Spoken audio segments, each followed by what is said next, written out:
Yeah, I've been around from the start. I feel like Noah now. So, welcome. Hello to Jared and Amy and Steve and Abby and Jason and Stuart and Rick and Kim again and Lee and Stuart and blimey, everybody. Twitter's buzzing. And I've been enjoying the conference before I even got here, which is really nice. I was a bit hard pushed to get here. I was racing my boat on Saturday on the Blackwater, that's where it is, and as you said, it was a windy day. And I thought we were struggling a bit to make the plane, to be honest, because the race was a bit longer than I thought. And I was sitting there, as you can see, it was breezy, and I was sort of reflecting when I got to the plane. I was exhausted when I got on the plane, never mind when I got off. I was reflecting, it's a bit like education, you know, this old boat, she's 107 years old. She was built 100, almost to the month, built 100 years before the first iPhone, interestingly enough, 2007, wasn't it? June 26, 2007.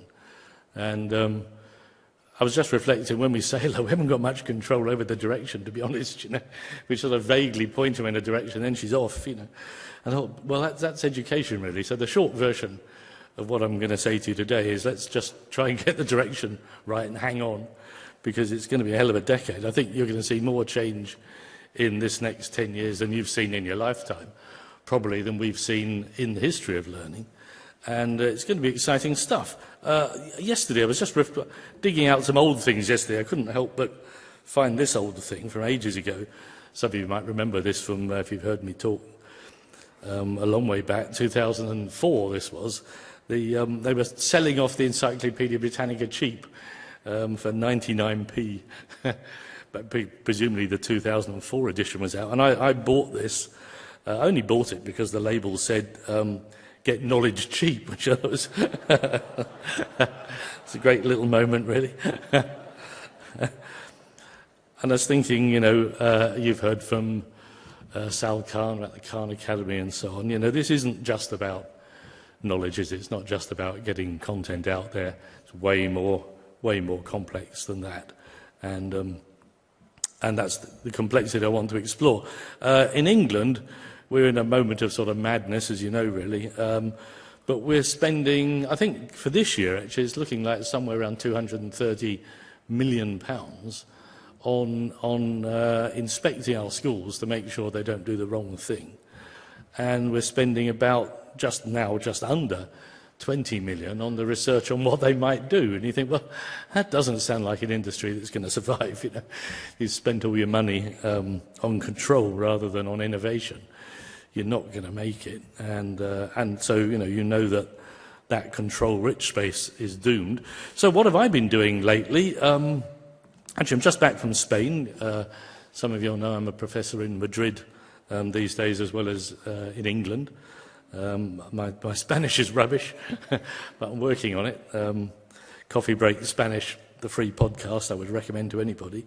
And we've got a bit of a project going on over there, which the history of which goes back a fair way, but really this is what it said on the door when I got there last week. And that's pretty encouraging, I think. Created by children for children. Project Heppell. Yeah.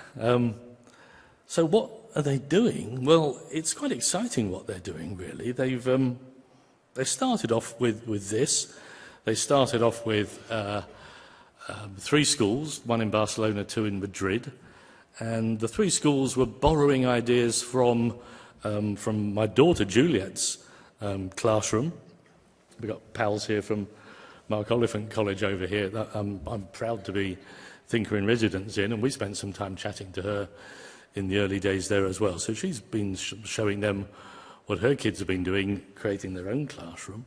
And they've also been visiting industry and looking at what learning looks like in the corporate sector when it's playful and engaging and rather delightful. And they've been visiting genuinely playful spaces. And they've got a group of university students who are working with them really as their helpers to help invent things. And then the second phase of the project, the 3 schools in the middle, who are helping each other and building their own narratives, change place with the university students, and the kids help the university students to redesign the university. So we're at the early stage in all this at the moment. The kids have been doing a lot of research. Here they are on their stairwell in one of the schools in Madrid. They found one of the noisiest places in the school. The research was pretty unequivocal. It's not just noise that stops you learning, it's the beats per minute, isn't it? Once the beats per minute go over about 60, it's really quite hard to concentrate. You'll have read all that research about car driving. I mean, hopefully you'll have read all that research about car driving. And so they found on the staircase it wasn't just noisy, but also the beats per minute were pretty rapid. So it was really, really getting in the way of learning. I thought we could fix this.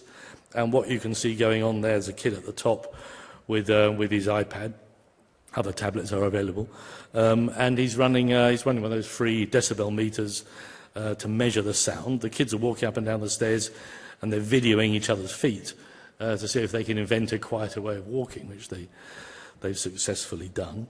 And having done all that, in all these different groups, one group looking at light, lux levels, another group looking at seating, another looking at sound screening, and they thought, okay, let's go ahead and build the place. And it's pretty exciting what they've produced. Let's have a look at it.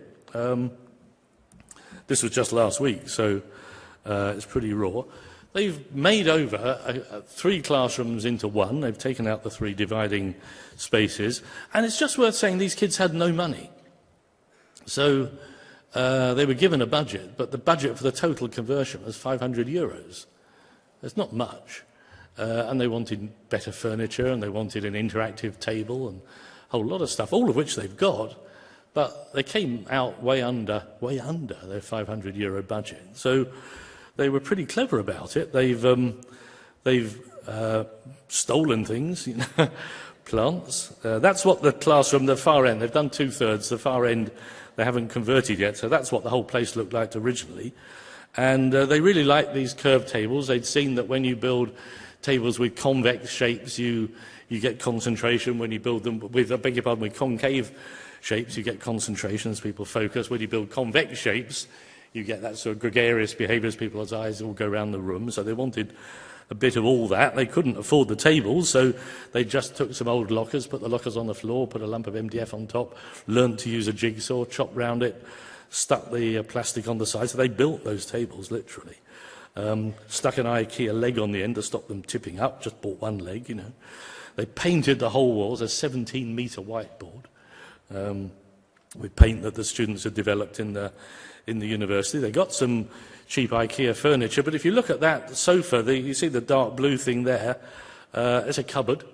So they wanted to have a sort of a sofa to sit on, so they stole a cupboard from somewhere, put it on its side, put some padding on top of it, and they spent a lot of time hanging up these bits of cloth to work out where they'd put them, to create intimacy, but transparency and visibility, but also sound screening. It was a big research project.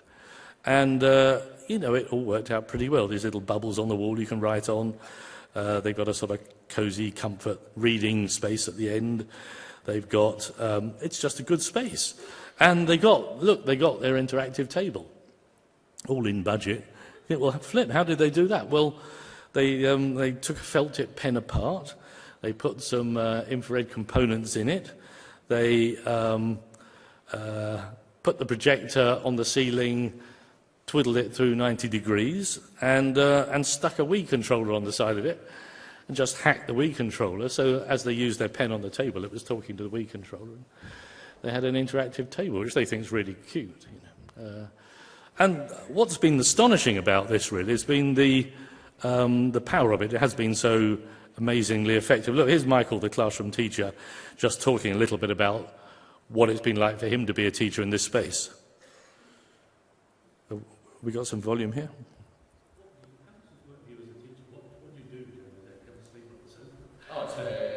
It's fantastic because what it gives us is... Sorry, halfway through. I was playing that earlier. Here we go. All right. Well, good afternoon. My name is Michael. I'm subject grade course coordinator and also the coordinator of our project, which was previously known as the Heppell project. Our group of students have come together and they've fused fun learning and our space to come up with their fun learning space. So now our project is called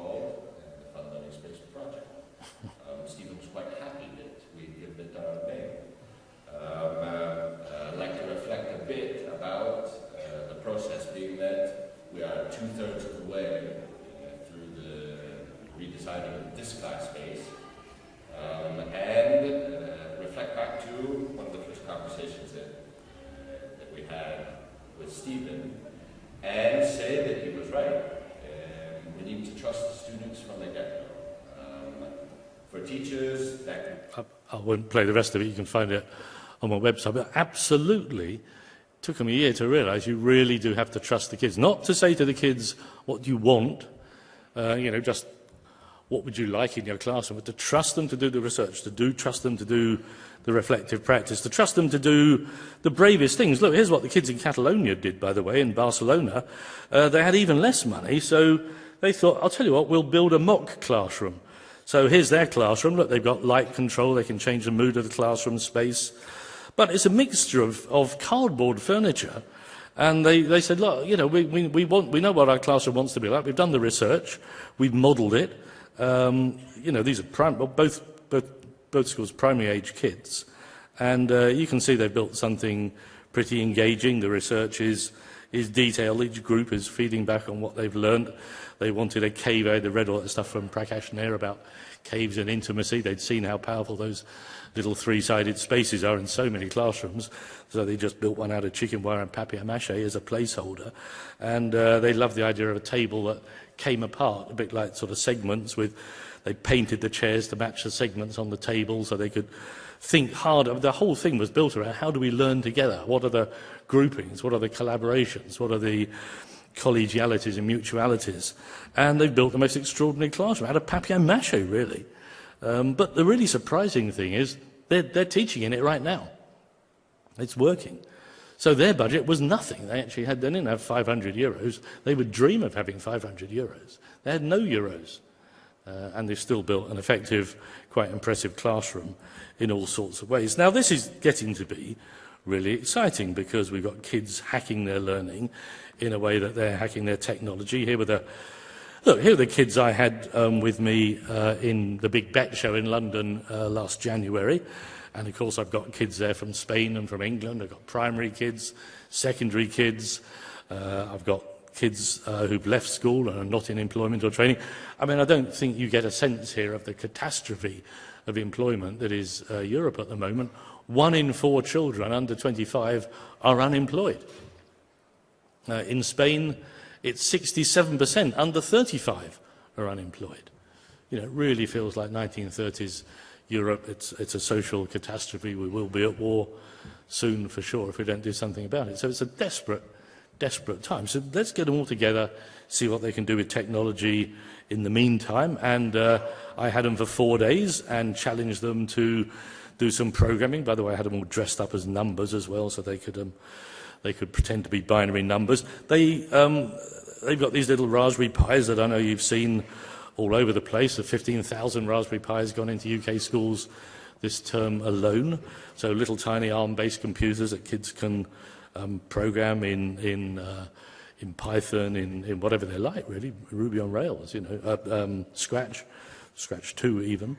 But these kids learned very quickly to write a computer game, and then they thought it'd be quite cute if they developed a controller for it. So they've hacked a little controller using bananas, and you can see the bananas here going through a little makey board. So the bananas have become the controller, up, down, left and right. You touch the banana to play the game, and they thought that was pretty cute, so they thought they could get some adults to play the game. They've explained in gentle terms to adults, this is how you play our game, hold the wire, and play with the bananas, to put it in capitals and not too many syllables for adults.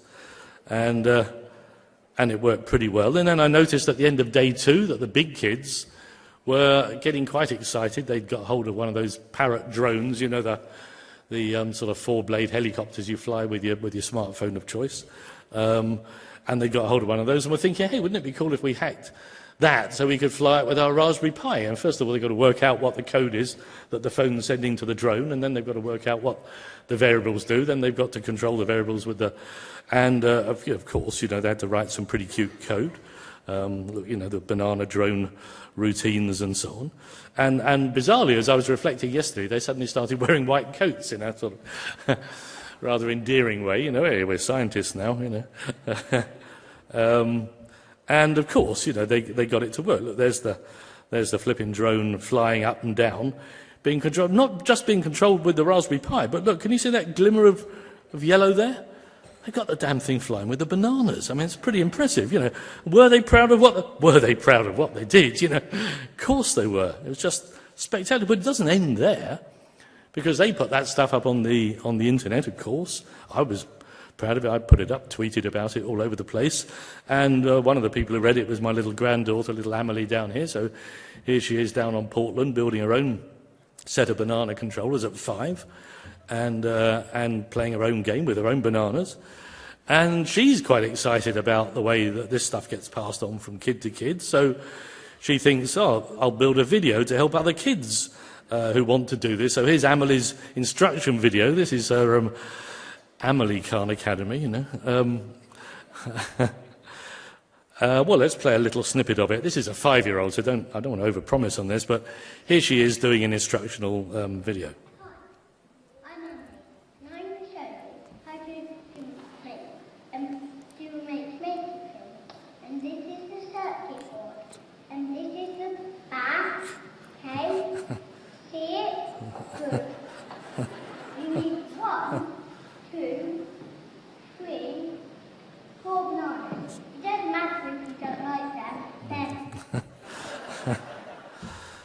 And so on, and it worked because I was talking to a 9-year-old the other day who'd done the same thing by watching her video. So this stuff is whizzing up and down the kids at the most spectacular pace.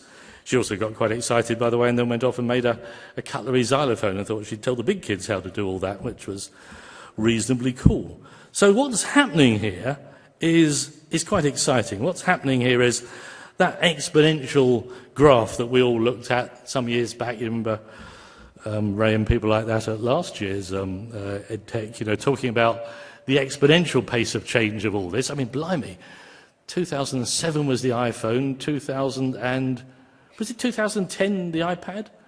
Must have been somewhere around there, mustn't it, I think, about 3 years ago. This year, Google Glass. Next year, we'll have a look in a minute at what's coming next year. So the pace of this is accelerating pretty rapidly. And that old staircase model of policy making clearly has gone. And what you're left with, as we've reflected together often enough, is that sense of who you're going to trust and who you're going to share with. But who you're going to trust, of course, has to be the kids. Has to be the kids. I mean, there's a shed load. If I just pop into, into Google, and I can probably do that quickly from here. Yeah, maybe. Yeah, here we are. If I just pop into Google and search for reflective practice, what do I get? I get, look, over 1 million hits. Reflective practice for kids works too. That's where you get that metacognition. That's where you get that ambition. That's where you get the engagement. And all this stuff, of course, works for kids. And what that lets us do is start to be really brave about what we can do with other things. Look, here's what I was doing 10 years ago with universities. We were taking the idea that every university degree would be bespoke. Every student would follow a course that was their course. It would be the 3 years full-time that they were doing in work, would also be the 3 years full-time that they did in study, and that ultraversity degree is still running in a heap of places. It was quite cute, had an online undergraduate centre. We pulled in video support from around the world. We pulled in celebrity experts, retired experts, external experts. We pulled in, crucially, the peers and the alumni of the degree itself. And once people had finished the degree, they were expected to put back in to get their honours, if you see what I mean, so that the teaching itself was driven by the, and we knew then from the blogs that if I go off to look at this student's blog, Kate Luck, what do I see her saying on her blog? You can just about read that, I think. I'm about to come alive. We were excited 10 years ago, but where are we going with higher education now? It's a very exciting place. I'm in the throes of building this degree at the moment, and it's a degree that accredits engagement, not completion. You don't get what a bizarre thing it is for universities to hold a party when their students leave.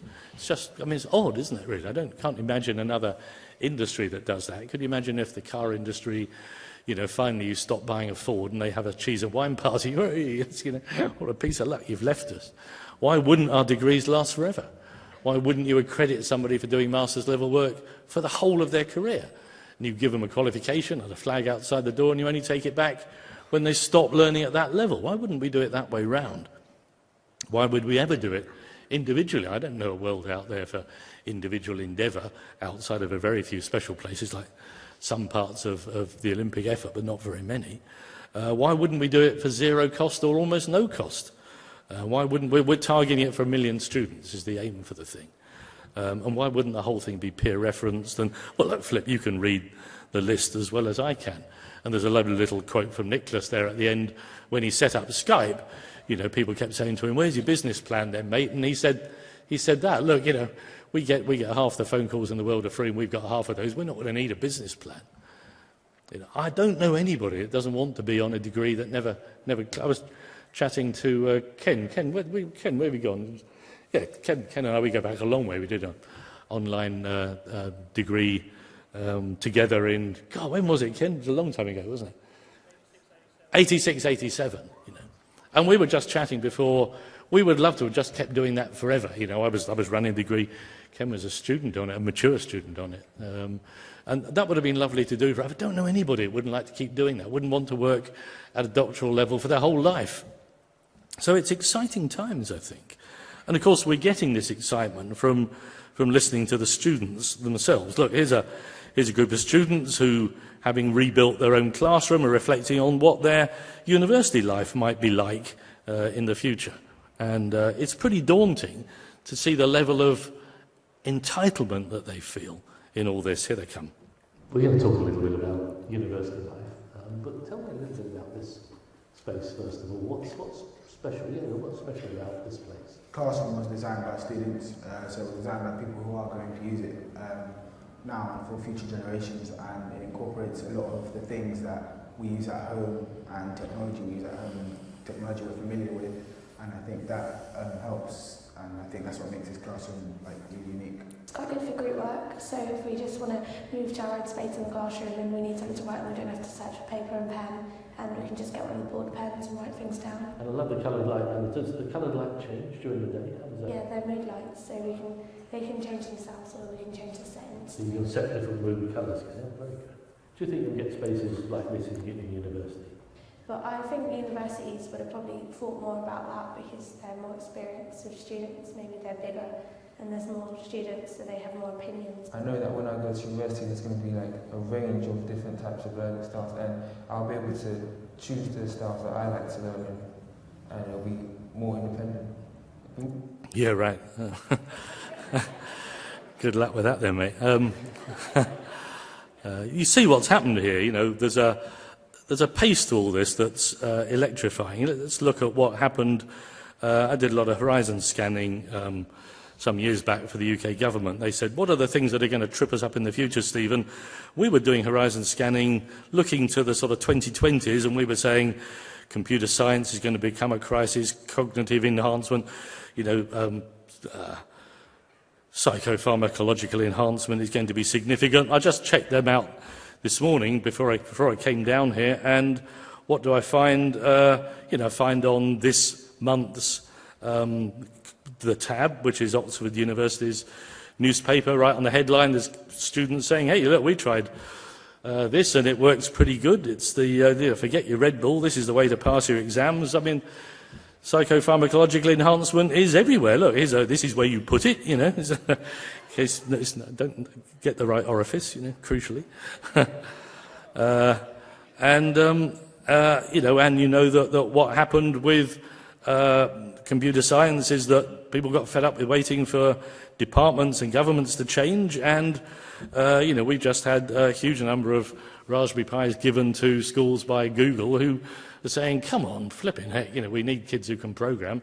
We're not going to wait for the government to give them to you. We'll give them to you ourselves because it's really helpful to us. So 15,000 computers later, thank you very much, Google. And also, the computer games industry saying this is what we need in the curriculum if we're going to transform our prospects as a game-producing nation. What they needed was more programming. So what we were saying 6 years ago in terms of horizon scanning with the dangers of the government by 2020 have all happened already. The pace of this is just remarkable. It's just so fast. You know, did this project with the QCA back in 2009, 10, 11, where we had newly qualified teachers who would park a phone in the corner of their class, stream the video of their lesson to retired teachers. The retired teachers would tweet about it. We used TwitCam. Retired teachers would tweet about it in privacy and give the top tips of what was happening. They'd say to the newly qualified teachers, here's the craft of teaching. Here are the things that I can see you could be doing. You know, it was a whole project. It was funded by the government. It worked really, really, really well. Now I see teachers habitually doing that, just streaming their own lessons to each other. I was out in the Cayman Islands. Teachers are streaming lessons to each other. I've just paired up the Cayman Islands with Jersey, and they're swapping lessons together habitually. So, you know, what 2 years ago, 3 years ago was a project is now normal. The pace is exhilarating and actually it's very exciting. Look at how fast Jersey is going. I've got Jersey there somewhere. I know I put them up there. Let me have a little look. Anybody see Jersey on the screen? There they are. Look. Hello, Jersey. So I was out in Jersey in 2013 this year in April, and when I got there, the school policy was, look, no Wi-Fi in any school. They had standard Dell computers, which had been despecified. They took the cameras and the loudspeakers out of them, because it might distract a little brain, you know. Multimedia. And the web was so locked down that as a teacher, if you wanted to get to a web page, you have to apply in writing 5 days before. And Jersey, if you know that from the map, is not big.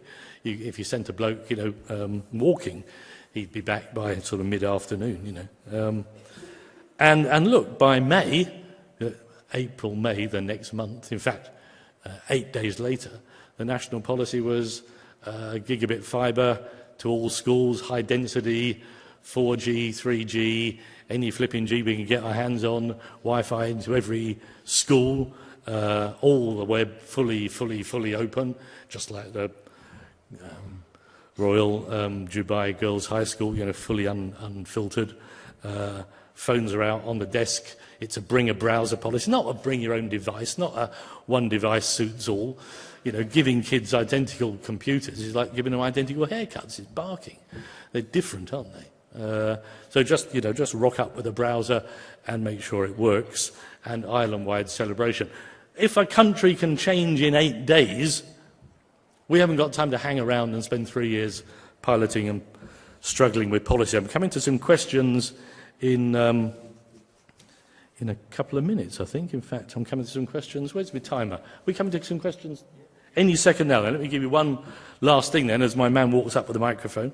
So just as you come to your questions, I mean, probably the key bit to hang on to is this. Look, the business models of all this have changed. In the 20th century, protecting things was a huge industry. You got rich by being a lawyer. As we rolled through the millennium, it was all about scale. If you come and remember talking to Biz Stone about the impact of Twitter, he invented the damn thing, but even he didn't realise the impact. He was in a conference like this, suddenly people started leaving the keynote that he was in and going somewhere else. They were leaving because the back channel was saying, hey, the guys next door are having a better time. And off they all went. Even he didn't realise how powerful it was.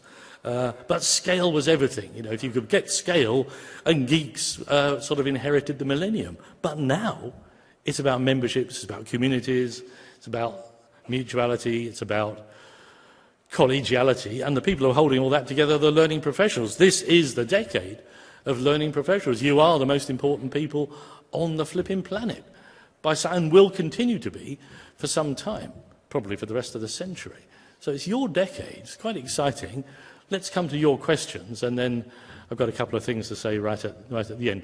Who'd like to ask anything, really? I can't see a damn thing with these lights on. I'm assuming there's people in the room, you know. We've got some stuff coming in on Twitter, so you might start by grabbing a few of those, really. And by the way, Lynn, yes. Super. I think it might be useful to know, there was one comment on Twitter we might start with. Stephen Heppell talking about what will be the next big thing, seriously hopes he announces it's me. I don't think that's quite the right question, but Simon, thank you very much. If you've got any questions, if you could just stand up and I'll come out to you. I'll pop up what the next big things are going to be. I mean, I would say with confidence, I've never been wrong about this, but I've never had any sense of the timescale. So I always know what's going to happen, but whether it happens quickly or slowly, look, you know what's going to happen. Kids subverted the music industry by, their own, by Napster and goodness knows what else. They're going to build an app-like version of learning, which won't be the Khan Academy or anything else. It'll be pretty cool. They're going to be building primary schools in companies. We're short of school spaces. Companies are struggling. You have to drop your kids off on your way to work. Why wouldn't you drop your kids off at work? And I'm certainly working with 3 companies at the moment to build their own internal schools. And the school I'm building in Portland, I've parachuted into a business park and a hotel and a spa and a gymnasium and a theatre. So that crossover between the learning spaces is going to happen. Well, you can skim your eyes down that list as we come to some more questions. I might actually come down there because we can't see anything out there. If you've got any questions, I'll just pass that to you. That's some tweets. Surely, yeah. Oh, whoops. So if you've got any questions, if you could just maybe stand up or put your hand up and I'll run the microphone to you. Otherwise, Stephen might talk about a couple of things that came up on the Twitter stream. Up there? Thank you. We've started with some, over here, this side. We've started with some learning spaces at our school. We're finding a bit of a battle at the moment. We have a few teachers that come in and take some of the classes that are involved at odd occasions through the week. And they are struggling to get their head around their teaching style, I guess, and teaching and learning in that way. Any recommendations to deal with? Well, I think just there's no one size fits all for the kids, no one size fits all for the teachers. If you look at the things that are really happening out of people's learning spaces, adventure and playfulness is happening. This is a conflict resolution table from Spain where you sit down around the round table and put your swords down and nobody gets up till it's finished. This is a library in Thailand. This is a Stegosaurus in Denmark. This is a reading room in Copenhagen. This is Wurama Park in Australia. And here's kids playing in the net above the school that they're going to be joining next year. But not every teacher wants high-risk, playful learning. Others might say, well, actually, what I really want is peer support. I want to get my kids all supporting and learning with each other. This is Mark Oliphant College we were just talking to earlier, where every kid has they all see their own data up on the wall. They can see how well they're doing. They can support each other. But I couldn't do that in Denmark because for Danish teachers that would be illegal. So there is no one solution. Look, you see these kids in Prospect Primary in South Australia marking each other's books, or here, sitting around. This is the kid part presenting his unfinished work. This is the class blogger recording it. These are the kids on the floor sitting comfortably, you'll notice, passing their comments and passing their judgment. What's the mantra? Tough on the content, easy on the author. And look, you can see the stuff they're saying. Look, your structure is probably a D right now, mate. Sorry. You haven't read it. Well, you can read it for yourself. Look, so far, it's a D. Melanie, lovely hearts, love you. But it's crap, sort it out, that level of peer support, hugely impressive. I went into Mark Oliphant, saw these older kids doing a sort of fab project on. You can see what they're doing. They're building a collage of the 1920s as an art project, which is also a segue in history into the Depression and causes of World War II, particularly pertinent at the moment since it's about to start again. And you can see these little post-it notes where they've gone around and stuck their notes on each other's work to critique it. And the lad down here is looking a bit sanguine because they've been talking about whether the colour palette that he chose is appropriate for the 1920s. Now, all those things are powerful and effective, but only for different teachers. So, open the door. But if the teachers aren't working with the kids on what's effective, if they're not asking that fundamental question of what makes good learning, they're simply not going to get there. And if they are asking that question about what makes good learning, then they're discovering things like, just the trivial things like, let's make every staircase in the school a learning staircase. And, I've been into schools where they have signs on the stairs saying walk on the left and giving you orders about how to behave. And I've been into schools where the stairs are learning experience. When you walk upstairs, you're learning maths in 2 languages, and you're learning number concepts, and the kids all behave really well because they're looking at the stairs when they walk up and down. It's all about an attitude of mind. But your teachers are different, your kids are different, the computers they use will be different. You're in that world of complete diversity, and you will learn from it, crucially. Look, I'd probably just better say a couple of concluding. Have we got one more question? How are we doing for time? Are we in trouble? One more question over here, yeah. Oh, you get the light, like, wow. Full halo effect. I was just asking about your work with Mark Oliphant College and what you've done there, and we're struggling with the department sort of stuff, and how have you broken through those policies in the department with that school, because we're South Australia. I'm just a tiny bit of what's happening there. Obviously, I'm just excited to be there for the ride, really. It's a pretty exciting place. The Mark Oliphant folk wave over there. You go and have coffee with them, and they'll say. But I would say that there is nothing more powerful than Skyping into other classrooms and talking to other people and seeing. There's nothing more authentic than the voice of other children and other teachers saying, "Tell you what, we've tried this, and it's really, really worked." Pretty well. Kids are hungry for all this. They really, really are, in a quite exciting way. Look, if you took something as simple as phones, let's just finish on this, really, because, I mean, how many of you have got kids under 6 years old in your family, either as parents or grandparents? Or look, leave your hands up if you bought them a proper phone. Thank you. But why the hell haven't the rest of you? I mean, it's extraordinary, isn't it? We know how effective this is. We know how powerful it is. When I put the first computer into a class in 1979, I knew how effective it was. And my daughter was born that year, and I put a computer in front of her and I said, "You're not going to miss a minute of this."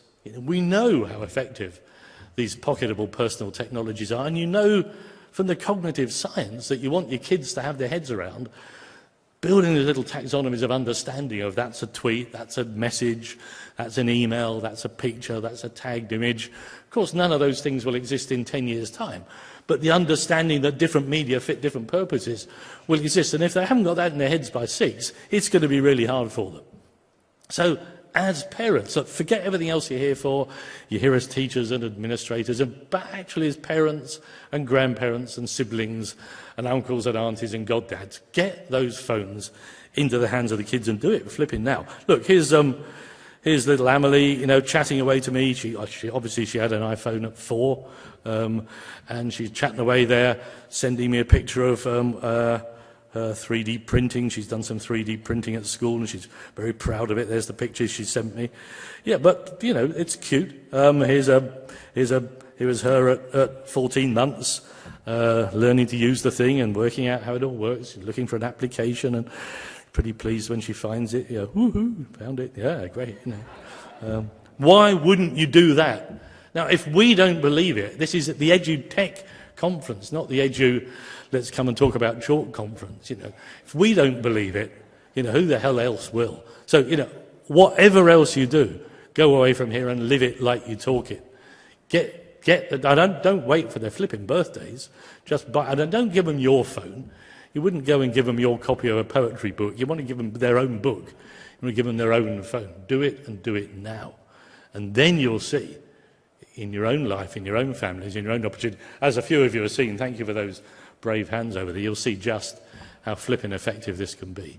So go off and do it. And I'll tell you what, it's really, really, really worth doing, because we're just coming to that stage where education is hopelessly out of step with some of the big trends in society. So I'll leave you with this slide. These are the big things that are going to change. You know that synchronous matters more than recorded. Kids are paying a fortune to go to pop concerts, how old am I? They're paying a fortune to go to concerts, but they're paying nothing for recorded music. You know that real-time data is transforming the way we live. You know that hyperconnectivity, I've watched you last night, all coming out of lectures, Skyping home, hello, good night, darling, hope school was good. It's transformed your lives.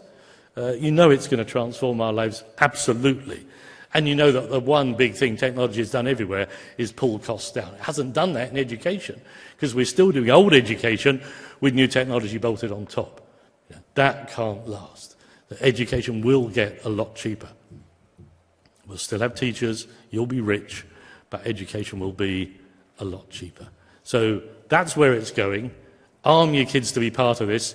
Learn to trust them. Don't just co-construct with them. Learn to let them lead the research drive to make learning better. And you'll have the time of your life. It won't be just a good decade. It's going to be a flipping brilliant century. It's their decade, it's their century, it's their future. Give it to them now. Thank you very much.